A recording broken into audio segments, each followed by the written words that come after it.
Welcome back to Afternoon Live. Are you a parent who is yearning for the structure that the new school year brings, but dreading the chaos that comes with getting things rolling again? Our next guest is here to make things a little less stressful. We welcome back home and life organizer Sarah Larsen. It's great to see you, and it's great to see you for this crazy back-to-school season. Thank you for having me. I know it's such a bittersweet time. It really is, and I think a lot of us parents and caregivers are adjusting to a lot of schools start before Labor Day now, so it feels like we have less time. It definitely feels like we have less time, so it's good to have some tips to help you feel balanced as you start. Let's dive in. Let's talk about school supplies, where and how to shop the best that you can.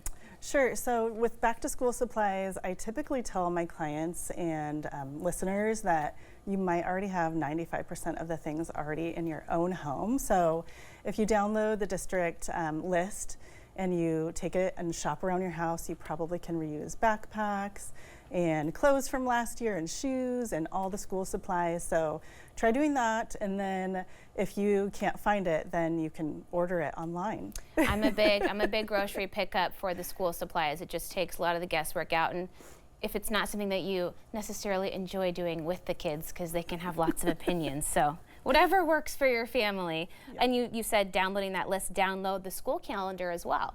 Yeah, I usually start the year off by downloading it, and then you can either look at your digital schedule or your paper schedule and just write down all those important dates, like the first day of school. There was some debate in my house last week as to what the first day of school actually was. Yes. So that's important. And then any parent-teacher conferences, vacations, early release, just getting those all situated so you feel really organized going in. It is less overwhelming when you kind of know going in those checkpoints to look forward to throughout the year that can sometimes surprise us. Okay, let's talk about the morning routine. Actually writing everything out can be so helpful. Yes, especially if you have kids who are in different grades. So if you have elementary and a middle or middle and high school, there's different start times. So sometimes it's nice to sit down as a family and figure out, what is the morning going to look like? What time are we going to get up and eat, and what time do we have to get out the door? And then write it out and make sure everybody in your family gets a copy, and you can even laminate it and start trying the schedule out a week or two before school so you can work out any kinks. That's a great idea. I was thinking about doing that for our evenings too, because we're getting back into soccer practice and having things on weeknights that kind of disrupt what time is dinner, what do I need to get grocery shopping wise, just having those lists. It takes a lot of the guesswork out. Yes. Okay, let's talk about the bedtime routine. That's really tough this time of year. It's so tough because it's so light, so late. And so maybe your child had a bedtime of 7:30 during the school year, but it shifted to 9 or 9:30.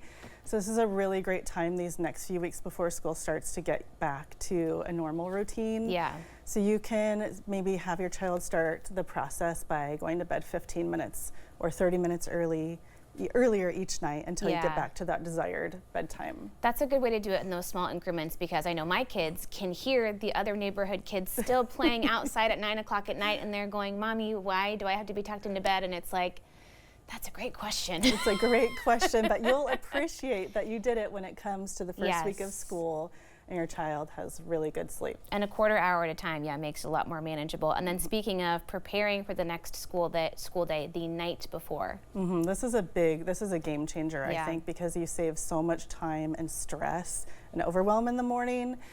So things that you can do the night before are to have your child help make their lunch, snacks, get their water bottles ready. Kids can get their homework in folders and laptops and chargers all tucked away in their backpack, and then put it by the door that you're going to exit the next morning. By the door. And landing places for things helps too, right? They come home from school and they know where to put the backpack.